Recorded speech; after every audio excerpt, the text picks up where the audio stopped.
Então, aí a socialização do trabalho do seminário módulo 4.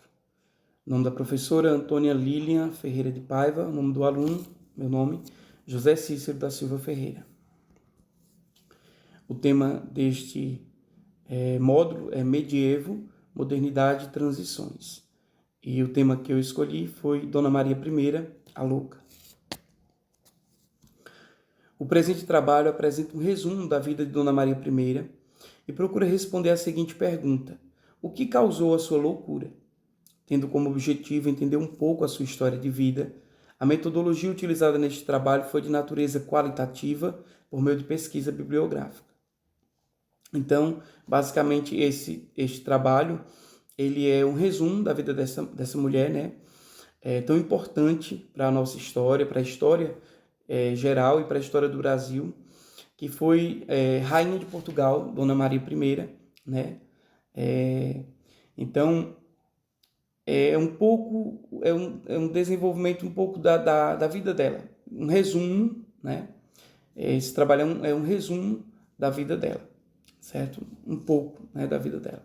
E tem como objetivo responder a seguinte pergunta, né? Quais os fatores causaram a sua loucura?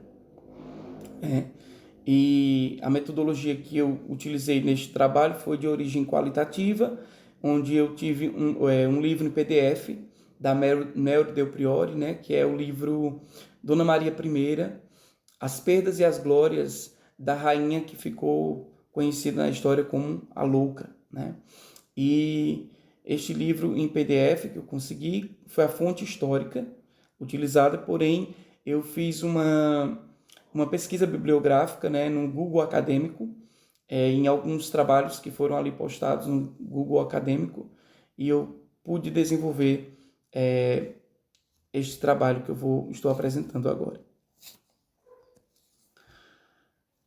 Nas palavras de Del Priore, 2019, no dia 17 de dezembro de 1734, nascia Maria, filha de Dom José, príncipe de Portugal, e Dona Mariana, infanta da Espanha.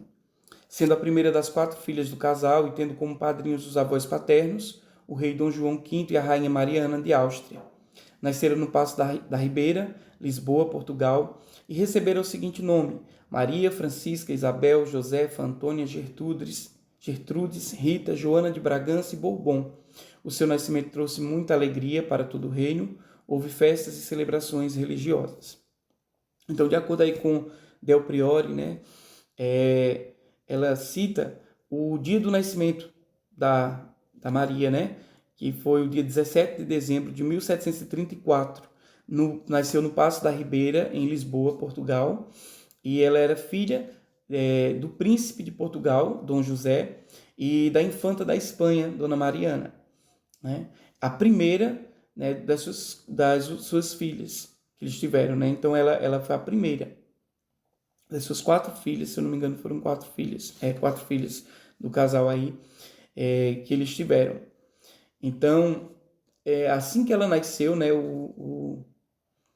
os avós dela, como era de costume na época, né, os avós serem os padrinhos. Então, os avós paternos, né, que era Dom João V, que era o rei, né, Dom João V, e a rainha Mariana de Áustria, eles foram os padrinhos da Maria. Ela também nasce numa realidade assim católica, né, onde o catolicismo ele predominava. E ela, desde de pequenininha, né, ela vai sendo criada na doutrina católica, no cristianismo católico, né? Antes de sair, eu gostaria de citar algumas coisas também que eu achei interessante. Primeiro, voltando aqui, o nome, né, eu achei muito interessante, porque era um nome muito grande, muitos nomes, né, que foram dados a ela. Então, o nome dela: Maria, Francisca, Isabel, Josefa, Antônia, Gertrudes, Rita, Joana de Bragança e Bourbon. Gente, é nome, viu? Ainda bem que ela ficou com o primeiro, pra gente conhecer, porque se for chamar ela por todos esses nomes, né? Mas, voltando aqui, né? Eu achei muito interessante a questão de como eles davam o nome, né, a realeza e de uma forma que específica o nome da Maria, né? Bom, com 1 ano e 7 meses, ela já ela já falava de uma forma compreensível, né? Então, desde pequenininha, a Maria ela foi uma criança muito inteligente, né? Bem desenvolvida, né? E é quase um prodígio, quase uma superdotada, né? Porque com 1 ano e 7 meses ela já falava de forma clara, de forma compreensível, né? E aos 2 anos ela já sabia toda a doutrina religiosa, toda doutrina cristã, né? Católica. Então imagine aí que uma criança com 2 aninhos, né? Já saber toda a doutrina católica, né? E isso também me traz assim a memória, a forma como ela era ensinada desde criança. Como eu falei aqui, ela nasceu em berço católico, né? Em um país católico e consequentemente, né? A infância dela já era doutrinada nas doutrinas católicas, tanto que com 2 aninhos ela tem, né, ela já conhece toda a doutrina cristã. Muito interessante isso, eu achei. Aos 4 anos, ela lia perfeitamente em português e castelhano, né? Também eu achei muito interessante. 4 aninhos, quatro, né? Uma criança já sabe ler fluentemente na sua língua e no castelhano, né? E também com os historiadores, né, falam que com ela aprendeu rapidamente assim a falar francês, né? Ela é muito desenvolvida, uma criança assim para resumir, uma criança superdotada, né? Eu vejo assim uma criança muito inteligente ela era. E para se ter uma ideia, né? Ela não era louca, ela não tinha nenhum distúrbio psicológico, ela era uma criança normal, né? Ela brincava com as suas irmãzinhas muito. Claro que a forma como, por ela ser uma criança da realeza, né? Elas tinham alguma forma de se portar, né? Um pouco mais rígida. Mas como toda criança, e o próprio pai dela, né, Dom José, ele incentivava para que as crianças brincassem. Ele falava que as crianças deveriam brincar, né? Então ele tinha essa percepção de que criança não era adulto. Criança, claro, como realeza, ela tinha uma forma de uma rigidez, digamos assim, na sua educação. Porém, o próprio pai dela incentivava que elas brincassem e era o que acontecia. Elas brincavam bastante, ela com as irmãs dela. Então era uma criança super normal, né? Outra coisa que é interessante destacar, ela era uma pessoa bondosa, muito bondosa. Como eu falei, muito católica. Ela cresceu, ela ia com a sua mãe para as missas, para as festas religiosas, né? Nos conventos e tudo mais. Ela era uma pessoa extremamente religiosa, né? É interessante algo que eu li também, que a Del Priori fala, que todo o dinheiro que ela ganhava do pai, ela dava para os pobres. Isso eu achei muito interessante. O dinheiro que ela ganhava dos pais, ela doava para os pobres. E algum historiador vai falar assim que ela não era bela, nem feia, nem linda. Ela era uma jovem, né? É, não era desprezível a ponto de se jogar fora, digamos assim. Mas ela era muito bondosa, gostava de fazer caridades, né? E muito religiosa. Isso, em toda a história, em toda a trajetória da Dona Maria I, ela vai se destacar muito isso na vida dela, a religiosidade, a religião, né? Ela teve algumas perdas, assim, que trouxeram muita tristeza ao seu coração. A perda dos avós paternos, que ela amava muito, né? A Dona Maria Ana de Áustria, né? Que era a avó dela, e Dom João também, que era o seu avô paterno. Então isso foi ficando no seu coração, guardado na sua mente, né? Essas perdas. Ela se desenvolve, né, tal. Ela passa por uma catástrofe em 1755, onde houve um terremoto ali, né, em Lisboa, e que abriu a terra, né? Muitas pessoas morreram. Também houve com isso um maremoto, né? O mar ele se agitou e invadiu ali um maremoto. Também houve incêndio. Então tudo isso foi ficando no seu coração, guardado no seu coração, essas dores, essas perdas, né? Essas angústias que ela passou. Tudo isso ficava enraizado na alma dela. Outra coisa que assim ela sofreu bastante foi quando o pai dela, através do Sebastião José de Carvalho, que viria a ser o meu nome, Marquês de Pombal, né? Então o Sebastião José de Carvalho e Melo, né? Ele era ministro do seu pai, e aí o pai, através desse ministro, persegue religiosos, dentre eles os jesuítas, né? E ela, por ser uma mulher muito religiosa, então isso entristeceu muito o coração dela, ver o pai dela fazendo isso, até matando, né, pessoas religiosas e tudo mais. Tudo isso ficava guardado na sua alma, ficava guardado no seu coração.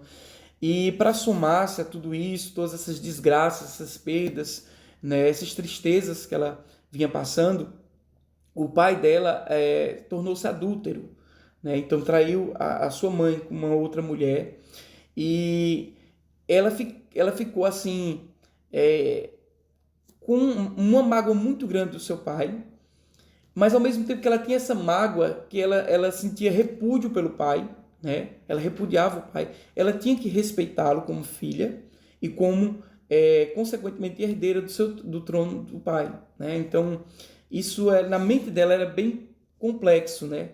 Ela não queria ter aproximação com o pai, ela ficou muito magoada com tudo isso, né? Mas ao mesmo tempo ela devia respeito ao pai e precisava estar ali, né? Respeitando ele. E vamos aí para o que está na tela, né? Então Maria casou-se aos 26 anos de idade com seu tio, Dom Pedro, assiste ao adoecimento e falecimento de seu pai e, consequentemente, seu coroamento em 1777. Aí, dos Santos Chaves, 2020, página 368. Tornando-se Dona Maria I, pela graça de Deus, Rainha de Portugal e dos Algarves, da Quém e da Além-Mar, em África, Senhora da Guiné e da Conquista, navegação e comércio da Etiópia, Arábia, Pérsia e Índia. Né? Futuramente também iria nesse título dela iria também ser colocado o Brasil, né?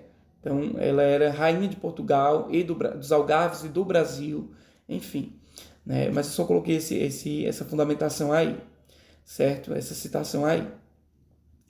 E Del Priore 2019. Então, o que é que acontece? Com 26 anos ela casa, e algo que eu achei muito interessante foi com um tio, né? Era algo assim que acontecia, né, na época, principalmente entre a realeza, de casar com a realeza né, que agia dessa forma, de casar com um parente próximo. Então tinha sobrinha que casava com tio, sobrinho que casava com tia, né? Então, para isso, tinha que haver a ordem do Papa, né? Então, Dom João, se eu não me engano, Dom João V, o seu avô, ele faz esse requerimento ao Papa e o Papa concede para ela poder casar com seu tio, Dom Pedro, né? Interessante aí nesse casamento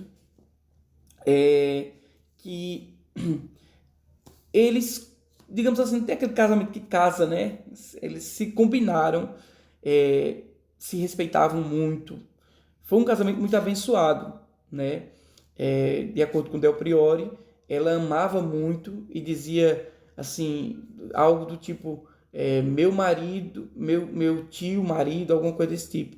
Meu querido marido e tio. Ela se referia a ele. Então isso eu achei muito interessante, né? Para a nossa realidade também diferente hoje, né? Casar-se com um tio. Mas naquela época, né, foi possível. E ela amava muito seu marido amava muito. E ambos eram muito religiosos. Eram muito religiosos. Ele também, né? Como é o nome dele aí? Dom Pedro, né? Era muito religioso. E, ao mesmo tempo, o pai dela não queria que ela casasse com Dom Pedro, né? Queria que casasse com alguém, algum familiar, mas não Dom Pedro, e acaba ficando aquele clima chato e tal. Porém, depois ele adoece e falece, né? E ela, como herdeira legítima dele, ela é coroada em 1777. Apesar de ela se tornar rainha, né? Dom Pedro se tornou rei por ser casado com ela, mas quem mandava era ela. Né? Ela, digamos assim, ela era a regente suprema, ela era a que mandava. Porém, ela acatava aquilo que Dom Pedro conversava com ela. Então, assim, ideias que Dom Pedro passava para ela, ela acatava. Isso porque também, além de ser o seu marido, ela o amar muito, né? Ele, consequentemente, era o rei também, mas ela que tinha a ordem, ela que mandava. Né?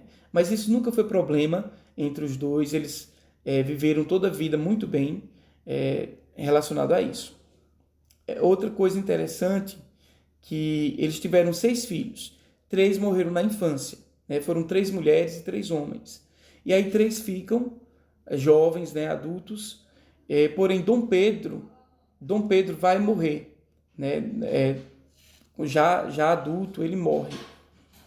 Então, essa foi mais uma tristeza para o coração da sua mãe, né? No coração de Maria, ter a perda do seu filho. E também, em 1786, ela perde o seu marido. Antes disso, 5 anos antes, ela perde sua mãe. Isso foi assim uma dor muito grande para o coração de Maria. Muito, muito grande, perder a sua mãe. Né? Aquela mulher que sempre a acompanhava, que sempre estava presente ali com ela. Então foi uma dor muito grande. Porém, ela, além de estar sofrendo a dor da perda da sua mãe, né? Em 1786, ela perde também o seu marido, o rei, né? Dom José. Essa perda jamais ela iria se recuperar dessa perda. Então, a partir daí, com tantas dores, com tanto sofrimento que ela passou na vida dela, todas as reviravoltas que a vida dela, né, teve, a questão do pai dela se tornar adúltero, ela se tornar rainha, ela casar com um tio, e aí também veio a questão também a catástrofe que ela enfrentou, que ela passou, foram momentos muito difíceis que ficaram marcados na vida dela, né? E agora ela perde a mãe, com 5 anos depois ela perde o marido, acho que com 2, 3 anos na frente ela perde o filho, o príncipe Pedro, né? Que é o seu filho. Essa foi uma dor muito, muito, muito grande para o seu coração. Antes da gente passar para essa outra tela aí, eu queria deixar mais uma coisa aqui. O que ela sofria, né? Ela sofria dores de cabeça terríveis, ela gritava, né? A loucura dela deixou ela transtornada, ela não teve tantas dores, tantos sofrimentos que ela passou na vida, tantas perdas, e somado à responsabilidade que ela tinha de reger ali Portugal, né? E também, consequentemente, Napoleão Bonaparte, que agora vem conquistando as terras ao redor, né? E ela temia pelo reino dela. Ela temia porque Napoleão Bonaparte tinha tomado já alguns reinos e ela temia que o dela também pudesse ser tomado. E ela ouvia notícias da França revolucionária, o que o povo estava fazendo com os monarcas, com as pessoas, né, que dominavam ali o país, e ela temia pelo seu reino. Então tudo isso ficou na mente dela de uma forma que ela, emocionalmente, ela não conseguiu suportar. E principalmente as perdas. A perda do seu marido foi algo assim que ela não conseguiu superar jamais na vida dela. Então ela começa a ficar muito abatida, muito triste, muito reclusa, né? E sentir dores de cabeça terríveis, loucura mesmo. E algo assim, ela se confessava, né, com um determinado padre, e essa pessoa com quem ela se confessava ficava sempre julgando e dizendo que o pai dela estava sofrendo no fogo do inferno pelo que ele tinha feito com os Távora, né, com a família Távora, também com os jesuítas, enfim. E ela, por ser uma mulher muito religiosa, isso perturbava ela demais, né? E ela começou a ter visões, a achar, a ver o pai dela tipo um torrão, né, queimado pelo fogo do inferno. Isso atormentava a mente dela, atormentava, somado aos sofrimentos, às perdas e tudo mais. Então, e ao medo da questão da perca do reino, né, de ser tomado o seu reino, isso ela não aguentou e psicologicamente, né, ela caiu numa depressão. Hoje nós podemos dizer que a depressão na época eles chamavam de outra forma, melancolia, né, uma melancolia, mas ela caiu numa depressão muito profunda e a partir daí veio crises de loucura mesmo, de gritos, né, dores de cabeça, ela tinha convulsões, ela tinha convulsões, ela tinha a questão também no pescoço, assim, espasmos, né, no pescoço, na cabeça. Foi muito difícil. E aí ela se afasta do reino, né? Em 1782, ela se afasta da regência do reino e o filho dela, Dom João, né? Ele toma aí a regência do reino e ela fica para ser tratada, né? Vem um médico para tratar ela, médicos, né? E os próprios padres faziam as orações para que ela ficasse curada, mas nada disso resolveu. Também as medicações, os tratamentos feitos pelos médicos não surtiram efeito, não tiveram resultado. E aí, infelizmente, ela vai permanecer louca para o resto da sua vida, né? Bom, onde eu quero chegar aí no final, né? Como eu falei aqui, Napoleão Bonaparte, ele começou a ameaçar, e unidos, se eu não me engano, foi a Inglaterra, né? E ele ameaçava o reino de Portugal. Então, Dom João, temendo, né? Eles vêm para o Brasil, né?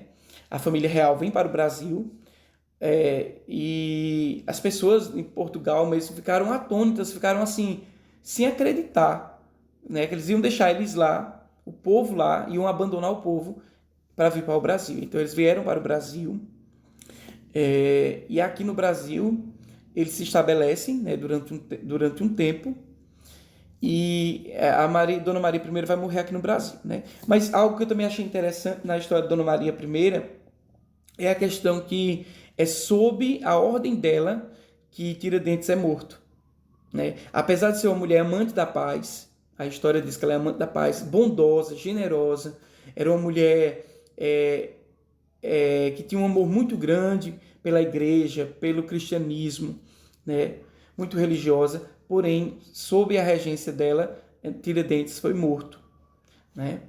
É interessante isso, eu achei bem interessante. Outra coisa que ela desenvolveu a cultura, ela desenvolveu as ciências, né? Num período da regência dela, ela construiu igrejas, mandou construir igrejas, conventos, fazia obras sociais. Era uma mulher que realmente era católica, né? Era uma mulher católica ao extremo, né? É bem interessante isso. A gente vê que o catolicismo dela, a religiosidade dela era tão grande que ela sofria por acreditar que o pai dela estava sofrendo no fogo do inferno, né? Então veja como era difícil para ela. Ela cresceu mesmo assim enraizada, ela foi enraizada nas doutrinas do cristianismo católico, né? Bom, então estando aqui no Brasil, como está dizendo aí, poucos são os registros sobre as atividades de Maria no Rio de Janeiro. Sabe-se que cruzava o centro da cidade todos os dias em uma carruagem, sempre vestida de preto, em um infinito luto pelo marido há muito falecido. Nunca deixou seu catolicismo para trás e, na verdade, sempre buscou formas de adaptá-lo à vida nos trópicos. Em fins de 1815, as notícias sobre Maria eram de que havia piorado, febre alta e outras indisposições haviam tomado a velha soberana, que veio a falecer no ano seguinte, em 1816, aos 81 anos de idade. Seu cadáver, no entanto, encontrou repouso somente em 1822, quando seu corpo foi finalmente trasladado para Portugal. Dos Santos Chaves, 2020, página 370.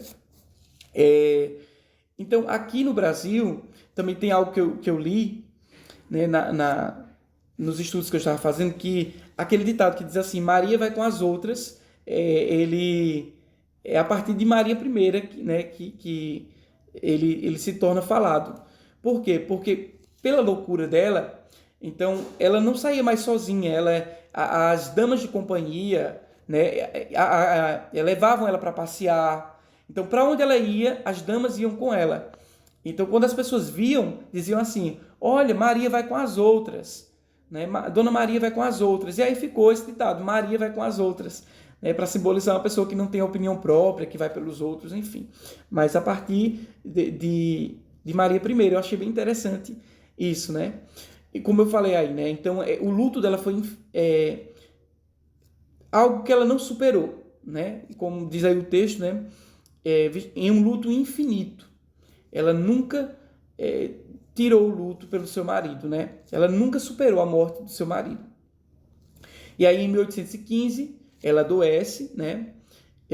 Em 1816, com 81 anos de idade, ela morre. Ela veio a falecer aqui no Brasil, né?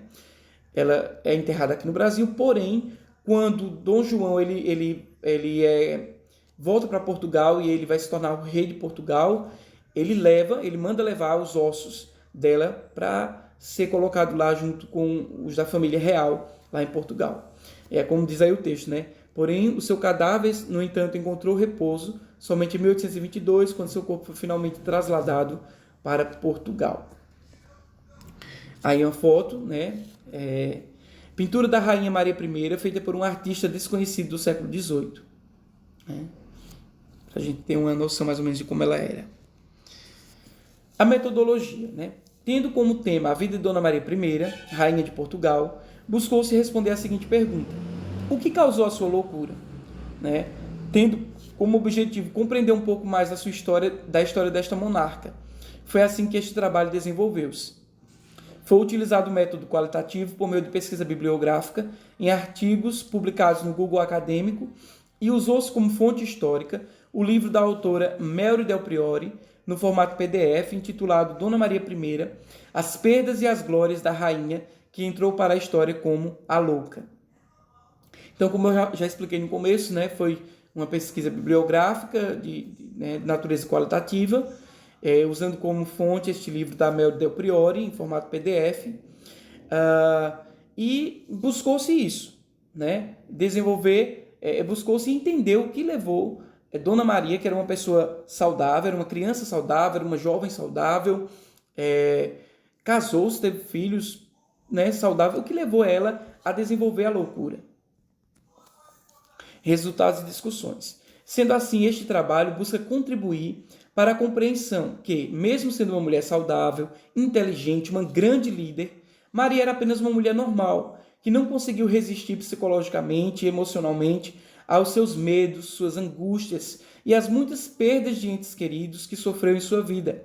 Também sua devoção religiosa ao extremo lhe fizeram mal, trazendo pensamentos que torturavam a sua mente e lhe levaram a um desequilíbrio mental que lhe afligiu para o resto da sua vida. Porém, o presente estudo busca instigar o leitor a conhecer mais e pesquisar mais acerca dessa grande mulher. Como foi falado aí, né? Ela era uma mulher normal, né? Uma grande líder, uma mulher inteligentíssima, como eu falei no começo dessa apresentação, que com apenas 1 ano e 7 meses, ela já falava, né, de forma compreensível. Com 2 anos ela conhecia a doutrina cristã, toda a doutrina cristã, né? Com 4 anos, ela já lia em português fluentemente, em castelhano também. Historiadores falam que ela aprendeu muito rápido o francês e outras línguas também. Então era uma pessoa extremamente inteligente, né? E, como eu falei, brincava com suas irmãs, não tinha problema, ela não tinha nenhuma tendência, digamos assim, para a loucura. Porém, todos os sofrimentos, todas as angústias, todas as perdas que ela passou, somado a isso, a responsabilidade que ela tinha com o reino, né, de reger ali Portugal, e também, não só Portugal, né, ela era rainha do Brasil, ela era rainha de Portugal, de uma parte da África, né, e fazia comércio com outras terras, enfim, ela era muito inteligente, ela era uma pessoa muito sábia, né, como regente mesmo, ela foi uma ótima rainha, uma rainha, assim, uma grande mulher, uma grande rainha. Porém, como falou aí, a sua devoção religiosa ela é ao extremo, a ponto dela se torturar pelo sofrimento do seu pai no inferno, né? É, os medos que ela sofreu enquanto regente de Portugal, de Napoleão Bonaparte, por exemplo, tomar o reino, as angústias, as perdas dos seus avós, da sua mãe, do seu pai, principalmente da sua mãe, do seu marido, do seu filho, né, Dom Pedro, Príncipe Pedro, né? Isso foi algo assim que ela não conseguiu resistir emocionalmente, psicologicamente, e infelizmente foram essas questões, né, ou algumas dessas questões que levaram ela à loucura, a uma depressão muito profunda, a uma melancolia muito profunda, onde ela vivia reclusa, onde ela gritava gritos, onde ela tinha visões do seu pai sendo queimado no inferno, enfim, tantas coisas, né, que a gente sabe que a mente humana é capaz de produzir. E eu acho assim que isso traz para nós uma grande lição. Em tudo nós temos que ter moderação, né? Todo o extremo é perigoso. Então, guardar muita coisa para si, não desabafar, não colocar para fora, isso faz mal para a gente. A questão também devemos confiar na grandeza de Deus, né? Não cabe a nós pensar que alguém morreu, foi para o inferno ou está no céu. Deus o sabe. E aí a gente não pode se torturar por isso. Porque alguém fez algo, morreu, foi para o inferno. Eu vou ficar pensando nisso. Isso vai acabar trazendo algo ruim, né? Foi o que aconteceu com Maria. Ela inculcou, né, digamos assim, muitas coisas na sua mente, muitos problemas. Ela guardou para si muitas tristezas, muitas angústias e que fizeram mal para ela, levando ela a uma melancolia profunda, a uma depressão profunda e, consequentemente, uma loucura que fez ela não mais conseguir reger, né, o Portugal e o seu filho passar a ser o regente de Portugal, do Brasil, enfim, e que ela morreu e não conseguiu tratar. Então, no final também diz assim, que esse presente estudo busca instigar o leitor a conhecer mais e pesquisar mais acerca dessa grande mulher. Estudando, né, e eu pude ver quão grande foi essa mulher, né? O quão ela deixa assim para a história um exemplo, um exemplo de rainha, um exemplo de mãe, um exemplo de esposa, um exemplo, né, de devoção, de religiosidade, de pessoa religiosa. Enfim, ela é um grande exemplo a ser seguido, não no sentido de guardar, de inculcar, mas no sentido da pessoa que ela era, bondosa, generosa, né? Sábia, inteligente, que soube governar ali Portugal enquanto esteve no regime, como regente do seu país. Bom, passar aqui adiante. As referências, né? Del Priore, dos Santos Chaves, Gomes, Laurentino, foram os principais aí, os quais eu tirei as referências. Porém, eu li outras coisas, né? Li também algumas coisas na Wikipédia, enfim. Mas esses foram essas foram as referências que eu peguei para nortear o meu trabalho.